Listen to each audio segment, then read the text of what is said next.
ఆ, నా దగ్గర 5,000 6,000 ఉంటాయి. ఓకే. కానీ మీ డాష్‌బోర్డ్‌లో చాలా డబ్బులున్నాయని చాలామంది అనుకుంటూ ఉన్నారు. ఆ కార్ డాష్‌బోర్డ్‌ని చూపిస్తారా? ఆ, ఒక నిమిషం, ఒక ప్రెస్ బోర్డ్ తీసేస్తాను, అదొకసారి ఇచ్చేయి. కానీ వీడియో కట్ అవుతూ ఉంది.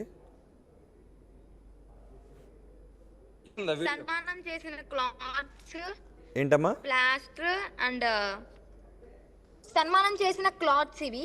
అది ఓకే. సోమనాథ్ లో వీడియో ఆగిపోయింది. టెంపుల్ లోపల. డాష్‌బోర్డ్‌లో డబ్బులేమి లేవు. అవునా? ఓకే. అవును. లేవండి. హ్మ్. వీడియో వస్తుందా ఇప్పుడు? ఓకే. వస్తుంది.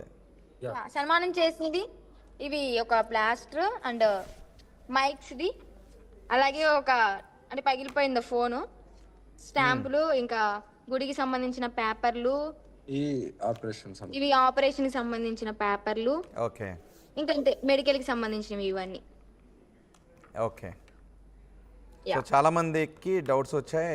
వాళ్ళ డాష్‌బోర్డ్‌లో చాలా డబ్బులున్నాయని. నిన్న కూడా మనం డిక్కీలో ఇవన్నీ కూడా అఘోరమ్మ చూపించింది.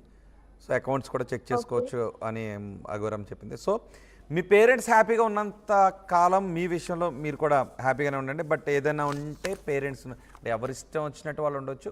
బట్ చాలా వరకు పేరెంట్స్ని బాధ పెట్టకుండా మనకు నచ్చినట్టుగా ఉండటం అనేది చాలా మంచి విషయం. ఇప్పటికైనా మేము ఏం చెప్తున్నాం, వాళ్ళు ఇప్పటికైనా అర్థం చేసుకోండి. ఒక ఆడపిల్ల ఇలా వచ్చిందంటే దాన్ని బట్టి మీరు అర్థం చేసుకోండి. మమ్మీ డాడీ మీరు చూస్తూనే ఉంటారు, ఈ లైవ్ చూస్తే కనుక మీకు అర్థమైపోయి ఉంటది నేను ఇక్కడ ఎంత హ్యాపీగా ఉన్నాను. సో ఫైనల్గా ఒకసారి చిన్ను అండ్ మీ డార్లింగ్కి ఏం చెప్తారు ఈరోజు? ఎక్కడ తీసుకెళ్ళమంటున్నారు?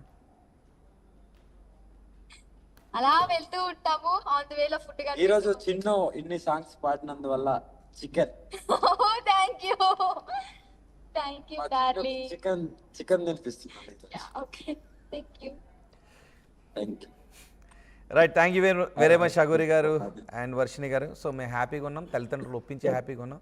సమాజం మమ్మల్ని అపార్థం చేసుకోకుండా అని అంటూ ఉన్నారు. సో తల్లిదండ్రులతో కూడా ఒకసారి మాట్లాడదాం.